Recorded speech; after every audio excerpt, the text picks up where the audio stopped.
안녕하세요. 오늘은 30일째 날입니다. 저번 시간까지 해서 우리가 네트워킹 쪽에서 소켓이라고 하는 걸 사용하는 기본적인 방법, 그 다음에 웹이라고 하는 거를 사용하는 기본적인 방법에 대해서 같이 알아봤었고요. 그리고 웹 방식으로, HTTP라고 하는 방식으로 어떤 데이터를 가져올 때 그 데이터 자체가 XML이라든가 이런 복잡하게 구성된 데이터 중에서 내가 어떤 부분, 일정 부분에 대한 데이터를 뽑아내는 경우가 있었죠. 그래서 그런 거를 구글의 날씨 정보가 XML 데이터로 되어 있는데 그 정보를 가져오는 그런 방법들을 한번 보면서 데이터를 어떻게 뽑아낼 수 있는지 같이 살펴봤습니다. 그래서 소위 우리가 파서라고 하는 거, XML을 분석을 해서, 그죠? XML을 이해를 해서 그 중에 특정한 태그에 해당하는 데이터만 뽑아내는 방법 중에 삭스 파서라고 하는 거를 사용하는 방법을 같이 봤습니다. 자, 이번에는 그런 삭스 파서라고 하는 거 말고요. 돔 파서라고 하는 게 사용되는 방법을 같이 볼 텐데요. 구글 날씨 정보를 가져오는 것도 한 가지 예였죠. 여러분이 응용할 수 있는 그런 예였습니다. 어떤 데이터를 우리가 요청해서 받아온 다음에 처리하는 방법에 대한 예제라고 볼 수 있고요. 이번에는 우리가 RSS라고 하는 예제를 같이 볼 겁니다. 그래서 사실 RSS라는 예제나 아니면 구글 날씨 정보라는 예제를 여러분이 만드는 앱에다가 일부 기능으로 응용을 할 수는 있어요. 근데 어떻게 보면 파서라고 하는 걸 사용하는 그런 기능에 대해서 보는 게 더 중요할 수도 있습니다. 왜냐하면 여러분이 회사나 이런 데 들어가서 또는 앱을 실제 복잡한 앱을 만드는 그런 실무 과정으로 들어가게 되면 이런 파싱을 하게 되는 경우가 많이 있고요. 파서에 대해서 정확히 모르면 좀 헷갈리는 경우가 많이 있겠죠. 그래서 파서에 좀 중점을 두고 보시면 좋을 것 같습니다. 자, RSS라고 하는 거 뭘까요? 자, 최신 정보를 다루는 그게 RSS라고 할 수가 있습니다. 그래서 연예 정보라든가 스포츠 정보라든가 이런 것들을 날짜와 간단한 헤드라인 기사 정도를 최신 정보로 제공을 해주는 국제 표준을 RSS라고 합니다. 그래서 국내도 그렇고 전 세계적으로 RSS 형태로 해서 제공하는 그런 사이트들이 굉장히 많이 있습니다.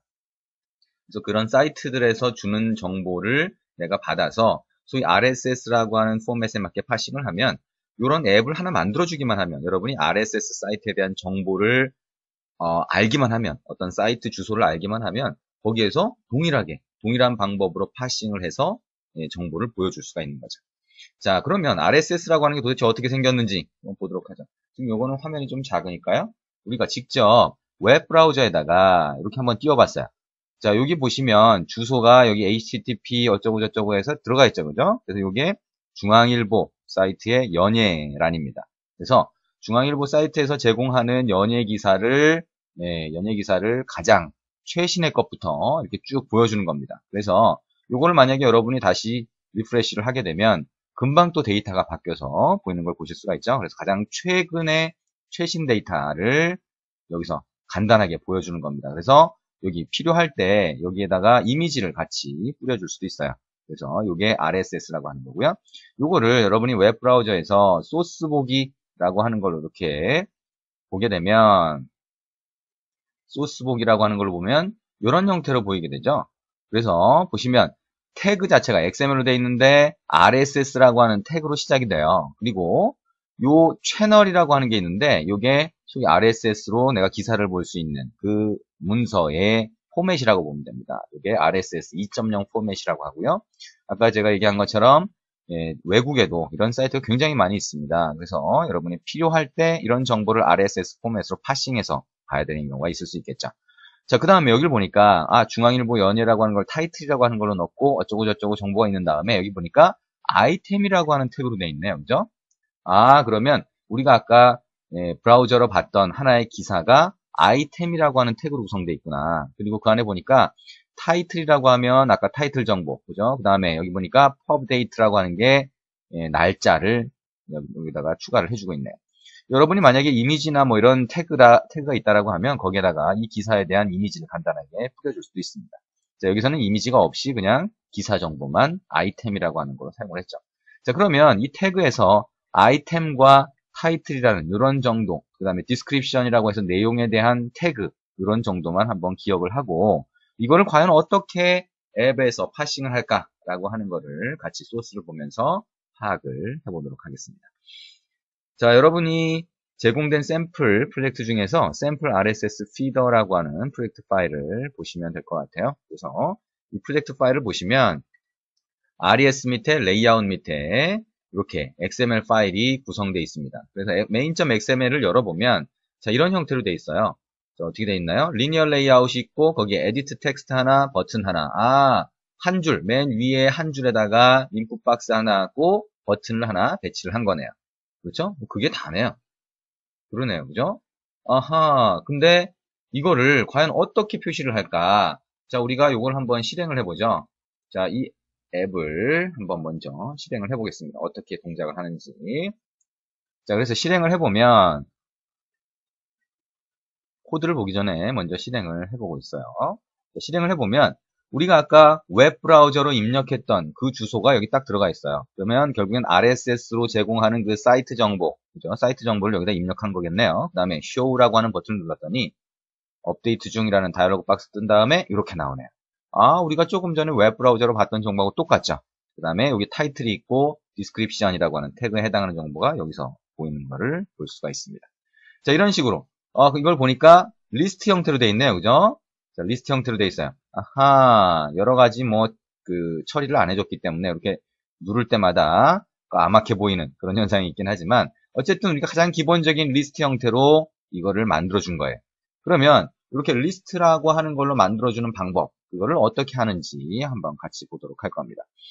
자, 메인 액티비티를 먼저 보죠. 샘플 RSS 피더 액티비티라고 하는 메인 액티비티를 먼저 열었어요. 그랬더니 우리가 아까 인풋 박스에다 넣어준 URL 정보가 여기 상수로 정의가 되어 있네요. 상수는 아니죠. 스태틱이라고 했으니까 클래스 인스턴스로, 클래스 변수로 정의가 되어 있네요. 그래서 이거를 참조해서 아까 에디트 텍스트에다가 넣어줬겠죠. 아마도. 그 다음에 on create라고 하는 거를 보면 메인이라고 하는 거 설정한 다음에 그 밑에 보니까 리스트 뷰 인스턴스를 하나 만든대요.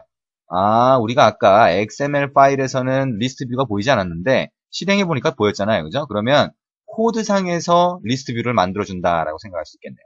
그래서 봤더니 리스트 뷰가 어떻게 됐어요? 그냥 리스트 뷰가 아니라 RSS 리스트 뷰라고 하는 걸 만들었네요. 자, 이거 앞부분에서 우리가 리스트 뷰, 선택 위젯이라고 하는 거를 리스트 뷰로 만들 때, 그죠? 선택 위젯 중에 하나인 리스트 뷰를 만들 때 리스트 뷰 자체를 그냥 쓰는 게 아니라 리스트 뷰를 상속해서 새로운 리스트 뷰를 하나 정의해서 쓰는 경우가 있었죠. 그죠? 그거하고 똑같은 경우겠죠? 어떤 경우에 그걸 쓴다 그랬어요? 필요할 때 리스트 뷰 자체에 대한 속성을 설정하거나, 그렇죠? 아니면 이벤트 처리를 그 안에서 해가지고 개발자가 그거를 다시 그 클래스를 재사용할 때 굳이 이벤트 처리를 안 해도 되게 그렇게 만들 때 리스트 뷰 상속해서 새로운 리스트 뷰를 정의한다 그랬죠. 그죠? 자, 그러면 RSS 리스트 뷰는 그냥 리스트 뷰하고 동일하다라고 생각을 할 수 있을 겁니다. 그죠? 그래서 리스트 뷰의 인스턴스를 하나 만들어서 그 리스트 뷰를 어떻게 쓸까요? 레이아웃에 추가했겠죠. 그러면 밑에 내려보면 리스트 뷰라고 하는 거를 여기 있는 것처럼 어떻게 돼요? 메인 레이아웃이라고 하는 거에 add 뷰로 추가를 했죠. 메인 레이아웃이 뭘까요? 우리가 아까 main.xml에서 봤던 그 전체 레이아웃 정보가 되겠죠. 그러면 우리가 아까 위에 에디트 텍스트 하나, 버튼 하나 추가한 그 아래에다가 리스트 뷰를 추가했다라고 하는 걸 알 수 있을 거예요. 필요한 파라미터들 여기서 막 하고 했는데요. 그건 나중에 보시면 될 겁니다. 자, 그리고 리스트 뷰가 선택 위젯이니까 어댑터 패턴을 사용한다. 그러면 어댑터 객체를 여기서 하나 만드는 거를 당연히 볼 수 있겠죠. 그러면 RSS 리스트 어댑터라고 하는 걸 하나 정의를 했고 그거를 리스트의 set 어댑터로 설정을 했어요. 그러면 RSS 리스트 어댑터에서 getView라고 하는 게 있을 거고요. 그러면 그 안에 있는 getView에서 리턴하는 객체가 뭔지에 따라서 각각의 아이템으로 보여지는 게 다르겠죠. 그러면 자, 리스트 어댑터 어디가 있나요? 밑으로 내려봤더니 없네요. 그렇죠? 그럼 어디가 있어요? 별개 파일로 만들어져 있죠. RSS 리스트 어댑터로 가서 어댑터에서 제일 중요한 메소드가 뭐예요? getView죠. 그러면 getView에서 리턴하는 걸 봤더니 뭐예요? RSS news item view라고 하는 객체가 되네요. 이거는 결국에는 리스트 뷰의 한 아이템으로 보여질 뷰를 정의한 거겠죠. 그죠? 그러면 여기에는 아마 XML로 레이아웃을 정한 다음에 어디서 리스트 item.xml로 각각의 아이템을 위한 XML 레이아웃을 정의한 다음에 RSS news item view라고 하는 객체로 만들어서 화면에다가 하나의 아이템으로 보여주는 거죠. 리스트 뷰 안에서. 그리고 아마도 RSS news item view라고 하는 뷰가 있으면 이 뷰에서 보여질 데이터는 어디에 있을까요? 여기 있는 RSS 뉴스 아이템이라고 하는데 이렇게 보관이 되겠죠. 봤더니 우리가 아까 태그로 봤던 타이틀, 링크, 디스크립션 이런 데이터가 어떻게 돼 있어요? 여기에 정의가 돼 있죠. 그러면 우리가 아까 그 RSS 포맷으로 된 데이터를 응답으로 딱 받으면 파싱을 해서 각각의 태그에 해당하는 데이터를 이런 속성으로 추가를 할 수 있겠죠. 그죠?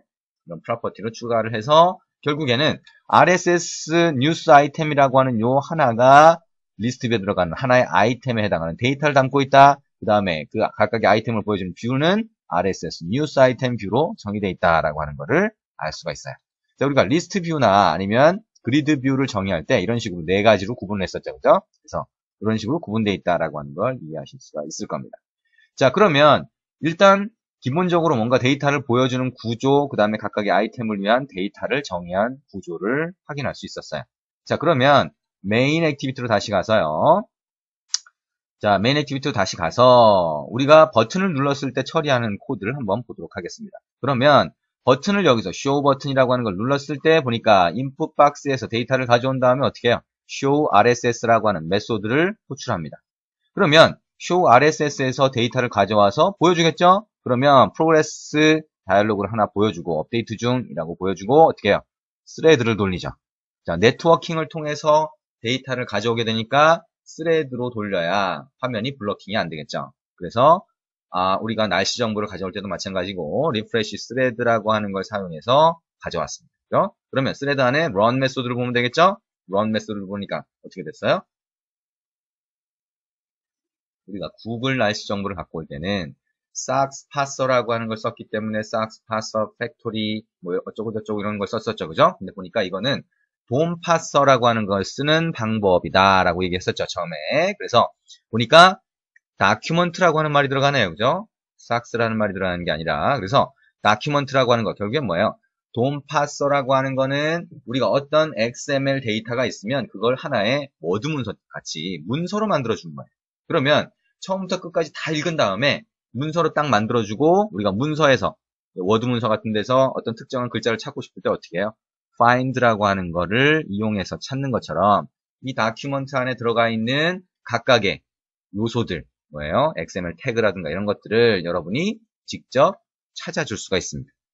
그러면 이미 이 문서가 XML 문서 자체가 다큐먼트라고 하는 걸로 만들어져 있으니까 필요한 데이터를 태그 이름이나 딱 주면 얘가 바로 리턴을 해주게 되죠. 그렇죠? 그게 DOM parser라고 하는 겁니다.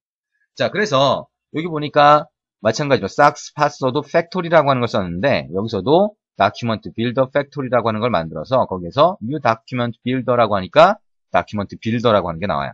그래서 이 builder라고 하는 걸 이용해서 어떻게 했어요? 여기 보니까 parse라고 하는 메소드를 이용해서 우리가 웹상에서 인풋 스트림으로 받아온 응답 데이터가 있으면 그게 뭐예요? 아까 봤던 RSS 문서가 되겠죠? 그러면 그거를 파싱을 해서 뭘로 만들어줘요? 다큐먼트라고 하는 객체로 만들어줍니다. 그러면 이 다큐먼트라고 하는 객체가 결국에는 XML 그 문서 자체를 얘기하는 거죠. 그러면 이 문서를 우리가 파싱해서 우리가 아이템이라고 하는 태그 아까 봤던 거 있었죠, 그죠? 여기서 봤던 소스가 여기 들어가 있네요. 여기서 봤던 요 각각의 아이템이라고 하는 요 태그에 해당하는 부분이 리스트 뷰에서 보여줄 하나의 아이템이 되겠죠. 그러면 여기에 태그로 전부 다 타이틀이니 디스크립션이니 이런 데이터를 파싱해서 하나의 리스트 뷰를 위한 아이템 데이터로 만들어주면 될 겁니다. 그죠? 그러면 하나의 각각의 리스트 뷰에 들어가는 아이템이 뭘로 정의되어 있어요? RSS 뉴스 아이템으로 정의되어 있잖아요. 그러면 다큐먼트에서 아이템 태그에 해당하는 부분을 찾아서 RSS 뉴스 아이템 객체로 만들어주면 되겠죠. 그렇죠? 자, 그러면 프로세스 다큐먼트라고 하는 메소드를 호출하는데 이 메소드가 결국에는 파싱하는 부분이겠네요. 자, 이쪽으로 가서 보니까 다큐먼트를 파라미터를 하나 딱 받아가지고 어떻게 했어요? 여기 보니까 다큐먼트에 보면 get document element라고 하는 게 있어요.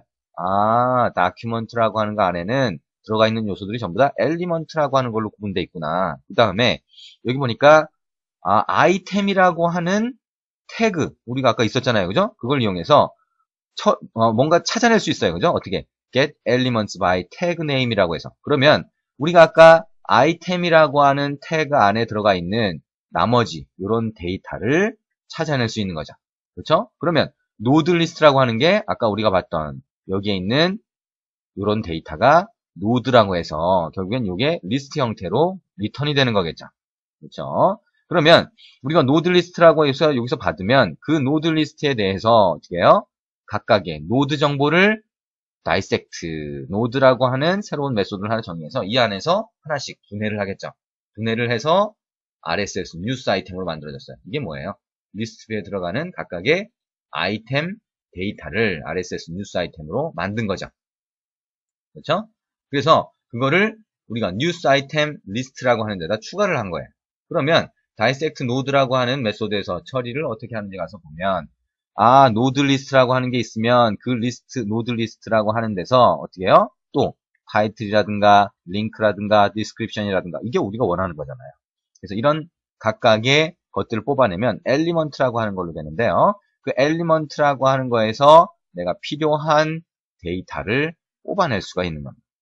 그렇죠? 여기 보시면 자 타이틀이라고 하는 거 어떻게 뺐어요? 자 타이틀이라고 하는 거 여기에서 by tag name으로 찾아낸 다음에 타이틀이라고 하는 엘리먼트 여기 나오죠, 그죠? 그 다음에 어떻게 했어요? 요 밑에서 get false child라고 하게 되면 첫 번째 노드가 나오고 거기에 대해서 get node value라고 하면 타이틀 값이 나오게 되는 겁니다. 스트링 값으로. 그러면 이 타이틀 value를 어떻게 해요? 이 밑으로 쭉 내려보면 저런 데이터들을 이용해서 타이틀 밸류라든가 나머지 찾아낸 밸류들을 이용해서 RSS 뉴스 아이템 객체를 만들어주게 되는 거죠. 그러면 결국에는 이렇게 각각의 아이템을 이런 것들로 만들어준 다음에 어떻게 해요? 아까 리스트 객체로 만들었죠, 그죠? 그러면 그 리스트 객체가 어디 들어갈까요? 리스트 뷰에 보여주는 거니까 선택 위젯이니까 선택 위젯이라고 하는 건 어댑터를 사용하고 데이터는 어디서 보관해요? 어댑터에서 보관하면서 관리를 하죠. 결국에는 여기서 각각의 아이템으로 뽑아낸 RSS 뉴스 아이템이라고 하는 데이터가 리스트로 만들어진 다음에 어디로 저장이 돼요? 어디로 세팅이 돼야 되나요? 어댑터로 세팅이 돼야 되죠. 그렇죠? 그래서 여기 프로세스 다큐먼트라고 하는 데서 만들어진 데이터를 어댑터에 세팅을 합니다. 자, 보면 handler.post라고 하는 건 뭐예요? 우리가 별개의 스레드를 사용하는데 그러면 결과물을 핸들러를 이용해서 보내줘야 된다. 그죠? 그래서 post라고 하는 걸 사용한다. 그러면 여기에 있는 update RSS runup을 안에 run 메소드를 보면 UI를 접근하는 메소드들이 들어가 있겠네요. 그죠? 자, 그래서 가보면 됩니다. 가보니까 어떻게 했어요? RSS 뉴스 아이템이라고 하는 거를 어떻게 했어요? 리스트에서 뽑아낸 다음에 add 아이템으로 어댑터에 추가를 했죠. 자, 어댑터 자체가 이런 뉴스 아이템 리스트라고 하는 이 객체를 관리하는 식으로 이미 돼 있다라고 하면 어댑터에다가 그냥 단순히 set을 이용해서 뉴스 아이템 리스트를 설정을 해도 될 거예요. 그 다음에 어떻게 했어요? notify dataset changed라고 하는 걸 호출했습니다. 그러면 어댑터에, 그러니까 리스트 뷰의 데이터가 리프레시가 되겠죠. 그래서 다시 보여주게 될 겁니다. 자, 여기까지가 RSS 피더라고 해서 RSS 데이터를 파싱해서 보여주는 코드예요. 자, 이게 답니다. 그죠? 나머지는 뭐예요? 자, 파싱해서 보여주는 건 전부 다 메인 액티비티 하나에 들어가 있고 나머지는 리스트 뷰를 이용해서 처리하기 위한 그런 코드들입니다. 그죠? 그게 답니다. 메인 액티비티 결국엔 하나 있는 거나 마찬가지예요. 여러분이 만약에 기본 리스트 뷰를 사용한다라고 하고 그 각각의 아이템, 리스트 뷰 아이템을 위해서 어떤 걸 정의했다라고 하면 그 정도만 들어가고 메인 액티비티에서 파싱해서 보여주는 게 사실상 필요한 코드에 달하고 보시면 돼요. 그래서 아까 제가 처음에 얘기했던 것처럼 얘가 사용하는 거는 지금 처리하기 위해서 프로세스 다큐먼트라고 해서 XML 데이터를 처리하기 위해서 어떻게 했어요? 얘가 돔파서라고 하는 걸 사용했죠. 그죠? 여기 보시면 스레드 안에서 다큐먼트 빌더 팩토리라고 하는 걸 이용해서 다큐먼트 빌더를 만든 다음에 파스라고 하는 메소드를 호출하면 다큐먼트라고 하는 객체로 만들어진다. 그러면 이 안에 각각의 XML 태그들을 노드라고 해서 그죠? 노드라고 해서 전부 다 갖고 있게 되고 그 노드를 엘리먼트라고 하는 걸로 찾아내서 그 엘리먼트의 값들을 확인하면 우리가 원하는 타이틀 값이라든가 디스크립션 값이라든가 이런 것들을 뽑아낼 수 있다라고 할 수 있죠. 그럼 결국엔 우리가 저번 시간에 했던 구글 날씨 정보 가져오는 것도 이런 식으로 돔파서를 이용해서 처리하는 걸로 바꿔볼 수도 있겠죠. 그죠? 여러분이 필요할 때 돔파서로도 한번 해보고 필요할 때 삭스파서로도 한번 해보고 그렇게 한번 해보면 파싱을 한다라고 하는 것 그런 것들이 어떤 방법이다라고 하는 것을 쉽게 이해를 하실 수가 있을 겁니다. 자, 조금 길게 얘기를 했는데요. 어쨌든 지금 이렇게 해서 RSS 정보를 가져오는 것까지 같이 봤습니다. 자, 지금 같이 해보지는 않았고요. 같이 해보지는 않았고 이렇게 코드를 설명을 해드렸어요. 근데 같이 해봐도 그렇게 어렵지는 않습니다. 아까 제가 얘기한 것처럼 여기에 있는 이 코드 부분 뭐예요? 다큐먼트라고 하는 걸 만드는 거죠. 돔파서를 이용해서. 그래서 다큐먼트 객체를 만든 다음에 그 중에 각각의 아이템의 타이틀 정보만 뽑아낸다. 그럼 어떻게 해요?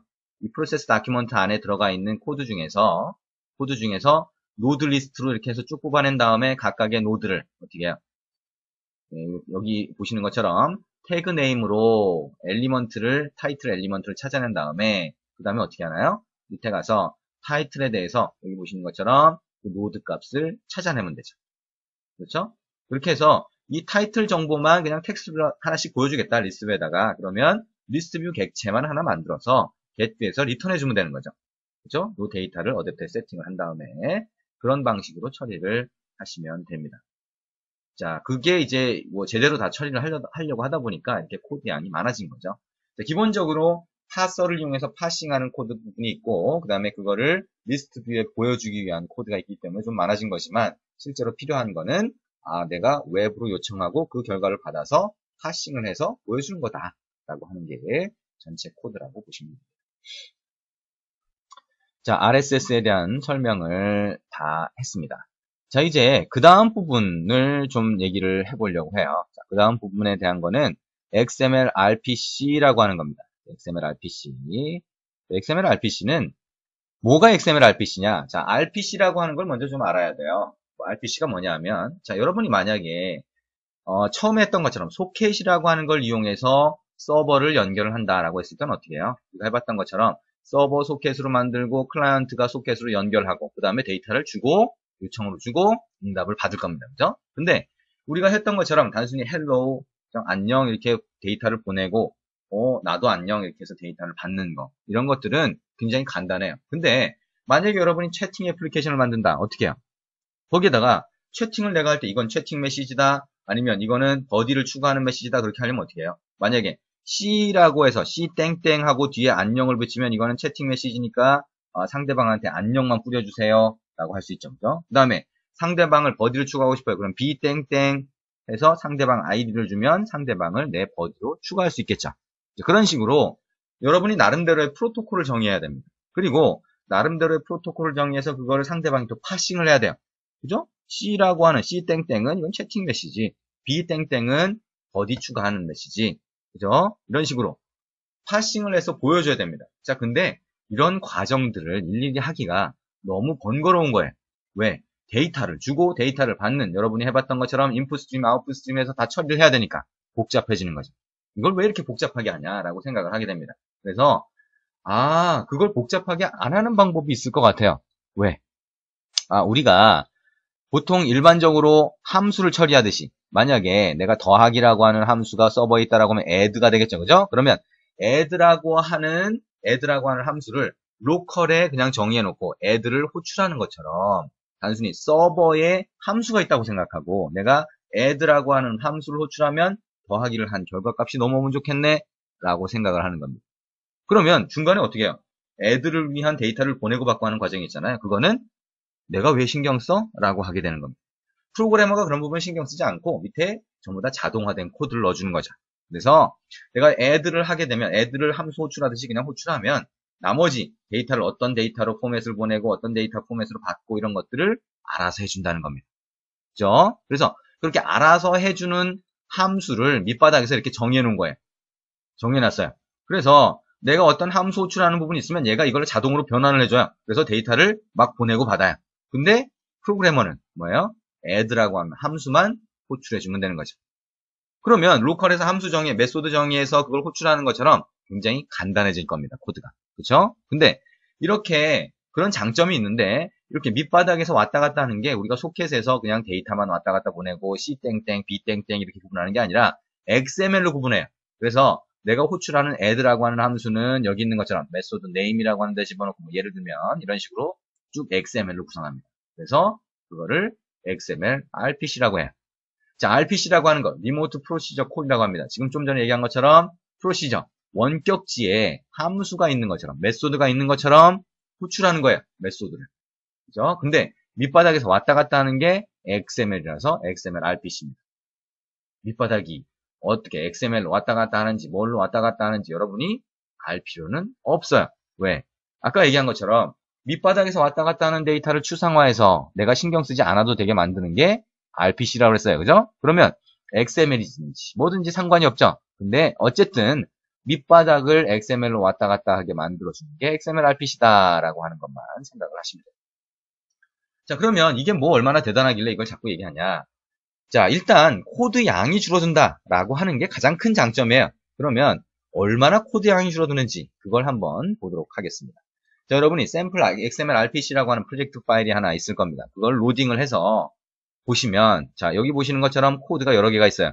자, 이것들 여기 있는 샘플 IBML 액티비티라고 하는 걸로 시작하는 코드가 6개, 7개가 있죠? 6개인가요? 네, 6개가 있네요. 그러면 이 6개가 각각이 전부 다 메인 액티비티 역할을 할 수가 있어요. 그래서 매니페스트 파일을 열고 여기에 보시면 처음에 샘플 IBML 액티비티가 메인 액티비티로 되어 있을 겁니다. 자, 이거를 먼저 이 상태에서 그대로 실행을 해보겠습니다.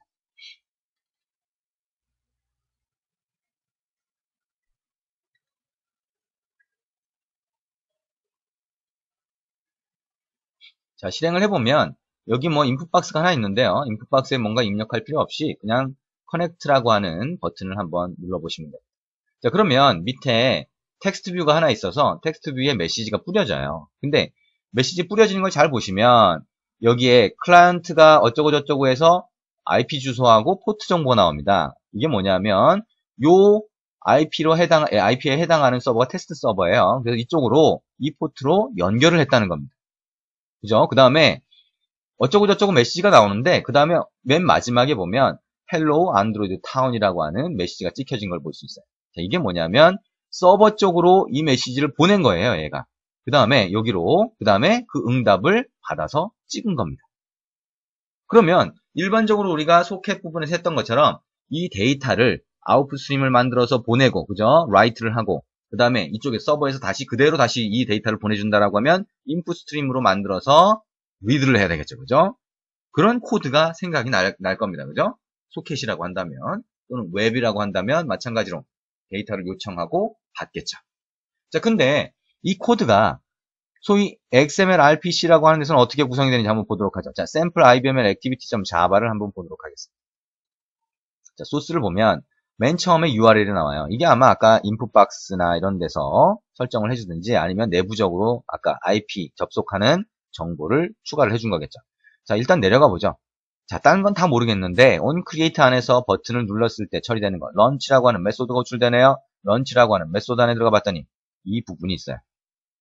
이 부분이 있어요. 그래서 트라이 캐치로 묶여져 있지만 여기를 보면 IBML 클라이언트라고 하는 클라이언트 객체를 하나 만들어요.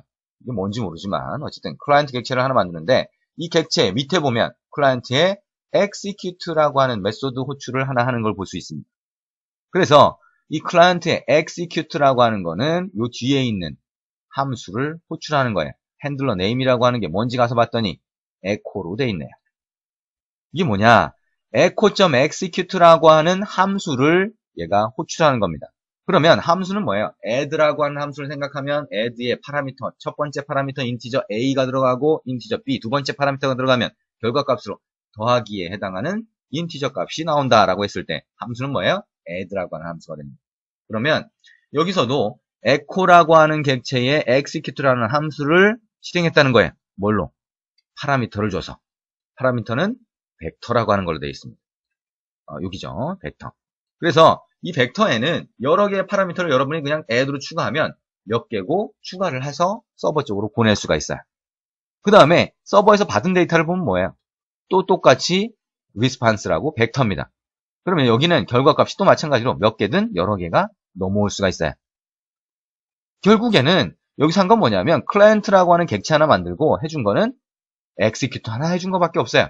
나머지 println 이건 로그 찍고 뭐 이러기 위한 목적이죠. 아까 텍스트에 보여주기 위해서 그냥 정의를 해놓은 겁니다. 그죠? 근데 execute를 하기 위해서 우리가 함수 호출하듯이 하다 보니까 파라미터를 넣어줘야 돼요. 그래서 이 파라미터를 벡터로 만든 다음에 벡터 객체를 만든 다음에 거기에 이 스트링 데이터를 하나 보내주기 위해서 이걸 벡터에 추가한 거예요. 그 다음에 execute를 해준 거죠. 이게 다입니다. 그 다음에 결과값을 뭘 받았는지 모르겠지만 받았어요. 그 다음에 프로세스 리스판스로 그 결과값을 그냥 뿌려준 겁니다. 여기 코드가 굉장히 많아 보이지만 이거는 만약에 에러가 날 경우에 처리를 해주기 위한 거고요. 실제로는 벡터에 스트링 문자가 하나 들어가 있습니다. 그래서 여기 있는 것처럼 for 구문으로 사이즈를 가지고 체크를 한 다음에 하나씩 보면서 스트링이 나오면 여기서 스트링을 찍어주라고 한 거죠. 그래서 어떻게 됐어요? 아까 에뮬레이터를 보면 자 스트링 첫 번째 스트링이 하나 왔어요. 응답으로 똑같은 데이터가 온 거죠. 스트링으로 해서 헬로우 안드로이드 타운이 찍힌 겁니다. 자 지금 보시면 아까 제가 얘기한 것처럼 소켓으로 인풋 스트림, 아웃 스트림 해서 데이터를 주고받는 과정이 필요한 게 아니라 여기서 한 건 뭐예요? execute 하나만 하면 데이터를 주고받을 수 있어요. 근데 데이터 주고받는 게 전부 다 벡터죠. 여러분이 그냥 코드에서 execute라고 하는 메소드를 하나 정의해서 호출하는 거하고 똑같은 거예요. 그죠? 나머지 보내고 받기 위해서 처리하는 것밖에 없는 겁니다. 이렇게 벡터를 주고받기 위해서. 이게 XML RPC입니다. 자, 테스트 서버가 하나 구성되어 있으니까 우리가 그쪽으로 사용을 하지만 어쨌든 굉장히 간단하게 되어 있죠. 서버 구성을 해야 될 것 같긴 하지만 자, 서버 구성을 안 하더라도 테스트 서버 쪽으로는 이렇게 간단하게 연결할 수가 있습니다. 자, 그럼 이게 다냐? 아, 그냥 단순히 문자를 하나 보내고 그냥 받는 거 쉽잖아 라고 생각할 수 있습니다. 자, 근데 이거를 지금 다음을 보시면 훨씬 더 다양한 일들을 할 수가 있습니다. 자, XML, 샘플 IBML 액티비티 4번을 한번 보시면 될 것 같아요. 자, 4번. 그러면 여러분이 매니페스트에서 샘플 IBML 액티비티에 4를 붙여가지고 실행을 한번 해보시기 바랍니다. 자, 실행을 이렇게 해봤습니다. 자, 또 마찬가지로 그냥 버튼만 하나 딱 눌러볼게요. 자, 그러면 어떤 데이터가 쭉 떨어졌어요. 자, 똑같이 뭔가를 요청을 했는데요. 여기 떨어진 걸 보니까 뭐처럼 보이나요? 네, 이거는 테이블에 들어가 있는 데이터입니다. 자, 여러분이 원격지 서버에 들어가 있는 어떤 데이터가 있을 때 그게 데이터베이스에 들어가 있다. 예를 들면 웬만한 업무 시스템을 만들려고 하면 전부 다 데이터베이스에서 관리가 될 거예요. 그죠? 그러면 서버로 연결해서 거기에서 데이터베이스가 연결되어 있는 데이터베이스로 연결해서 그 안에 있는 데이터를 뽑아서 갖고 오는 거. 일반적으로 굉장히 복잡한 구조를 가지고 복잡한 구성을 통해서 내가 데이터를 처리할 수가 있죠. 자, 근데 여기 보면 데이터를 이미 갖고 온 거예요. 어디? 서버에 있는 데이터베이스에 있는 데이터를. 자, 이거는 또 어떻게 할까? 지금 굉장히 복잡한 데이터를 처리하나? 라고 해서 한번 이 처리한 방법을 봐서 보도록 하죠. 자, 똑같습니다. 코드가 onCreate 안에서 launch라고 하는 메소드가 버튼 눌렀을 때 호출돼요. launch 밑으로 가보니까 이거 코드가 좀 더 늘어난 것 같긴 한데요. 자, 요거는 별로 지금 신경 안 써도 됩니다. 여기 보시면 클라이언트를 하나 똑같이 만들었어요. 그 다음에 어떻게 해요? execute를 해줬네요. 자, 근데 우리가 네트워킹에서 우리가 지금까지 해봤던 것처럼 처음에 소켓을 만들 때도 스레드를 만들어줬잖아요. 그죠? 왜? 대기를 하고 있으면 UI가 블러킹이 돼버리니까, 멈춰버리니까. 그래서 스레드를 만들었는데 이거는 스레드를 내가 별도로 만드는 과정을 안 하더라도 스레드에서 처리할 수 있게 하는 게 execute async라고 하는 거예요. 그래서 여기서 대기하면서 블러킹하지 않고 그 다음으로 자동으로 넘어갈 수 있게 합니다. 그러면서 응답이 오면 소위 callback 함수라고 하는 데 있는 메소드가 호출이 돼요.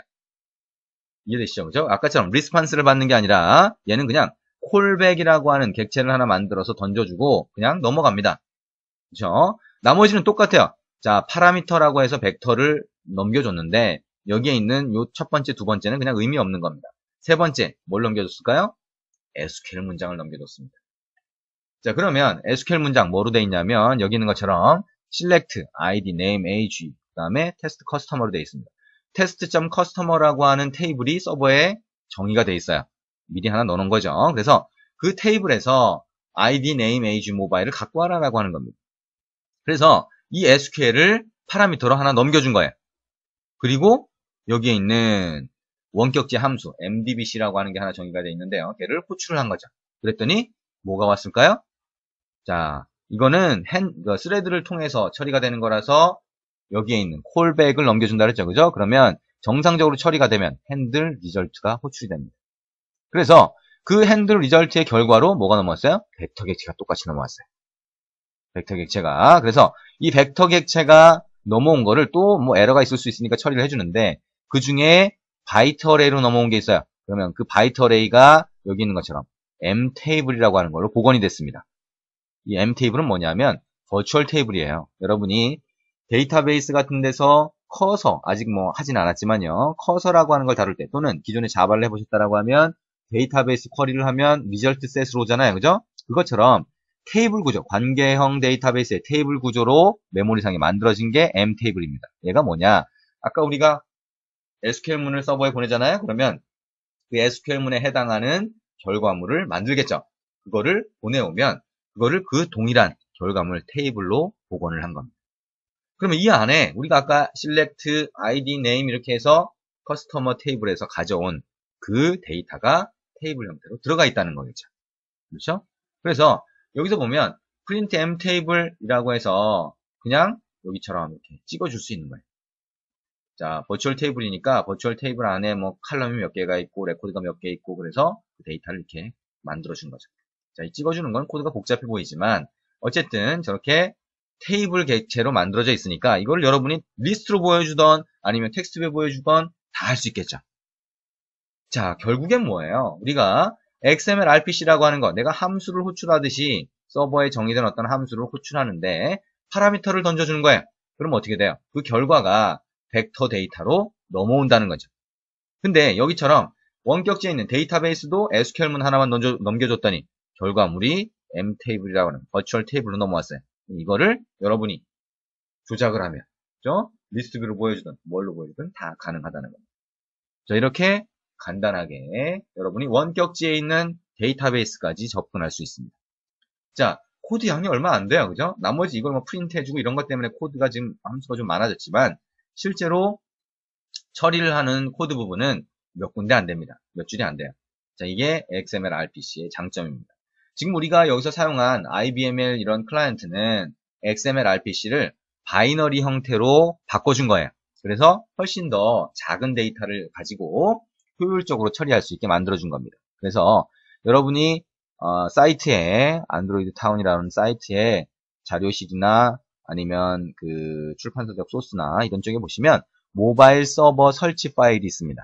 그래서 모바일 서버라고 하는 게 우리가 지금 조금 전에 자 아까 이 IBM 클라이언트니 이런 걸로 연결했던 그 테스트 서버에 설치된 게 모바일 서버입니다. 그래서 그 모바일 서버를 여러분 노트북이나 여러분 PC에 직접 설치를 하실 수 있어요. 그리고 그거를 서버로 사용해서 여러분이 이걸 직접 테스트를 해보실 수가 있습니다. 자, 그 자료는 다 올라가 있으니까요. 여러분이 필요하면 찾아서 한번 테스트를 해보실 수 있을 겁니다.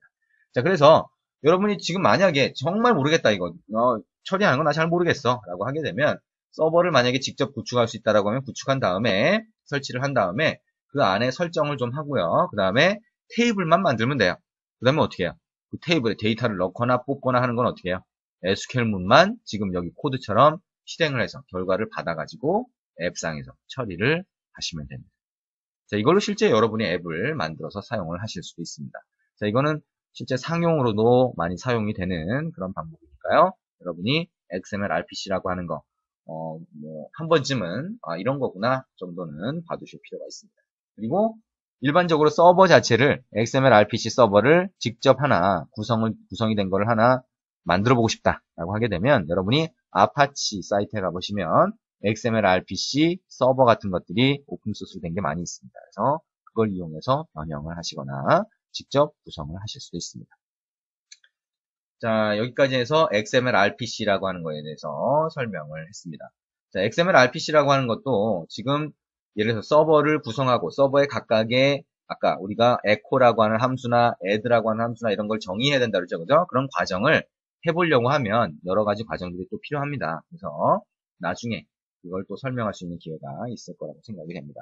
일단 테스트 서버를 이용해서 클라이언트가 이렇게 동작할 수 있구나. 그리고 필요하다면 서버를 직접 설치해 보시고요. 필요하면 또 아파치에서 오픈소스로 된 XML RPC 서버를 설치해서 동일한 동작하는 것을 확인하실 수 있다라고 생각을 하시면 될 것 같습니다. 자, 우리가 이렇게 해서 네트워킹 부분을 다 진행을 했습니다. 앞부분에서는 우리가 소켓이라든가 웹이라든가 이런 기본적인 내용들을 했고요. 뒷부분에서는 구글 날씨 정보 가져오는 거라든가 RSS 정보 가져오는 거, 연예 기사 같은 거 가져오는 최신 정보를 가져오는 그거를 파서를 이용해서 결과물을 파싱하는 방법을 같이 보면서 확인을 해봤습니다. 자, 그리고 마지막으로 XML RPC라고 하는 거. XML RPC라고 하는 게 이렇게 사용될 수 있구나. 그리고 이게 실제 왔다 갔다 하는 데이터를 훨씬 간단하게 처리할 수 있게 해주는구나. 그 정도 내용을 봤습니다. 여러분이 앱을 만드는데 서버하고 연동을 해야 된다거나 아니면 네트워킹을 이용해야 된다라고 하는 경우가 요즘에 굉장히 많이 생기게 됩니다. 특히나 회사의 업무를 처리할 때, 그럴 때는 업무용 앱을 만들 때는 거의 회사 내에 있는 데이터하고 같이 왔다 갔다 하는 그런 경우가 많겠죠. 그죠? 데이터를 조회하거나 저장하거나 이런 경우가 많이 있을 겁니다. 그럴 때는 다 네트워킹을 사용하게 되고요. 원격지에 있는 회사의 데이터베이스를 접근할 때가 많습니다. 그러다 보니까 지금 마지막에 말씀드린 XML RPC를 사용하는 경우가 많고요. 필요하면 여러분이 웹 서버를 이용해서 경유해서 데이터베이스를 접근하는 방법도 있을 겁니다. 그럴 때는 지금 우리가 날씨 정보나 아니면 RSS 정보를 파싱할 때 썼던 것처럼 삭스 파서나 돔 파서, 그죠? 아니면 그 책의 마지막에 보면 XML 풀 파서라고 하는 게 있습니다. 그런 파서를 이용해서 데이터를 파싱할 수 있다라고 생각하시면 될 것 같습니다. 자, 네트워킹 좀 길게 3일 동안 얘기를 했는데요. 네, 이 부분을 다 했고요. 네, 다음 시간부터는 데이터베이스 쪽 진행을 하도록 하겠습니다. 데이터베이스 굉장히 중요하겠죠? 네, 오늘 수고 많으셨습니다. 수고하셨습니다.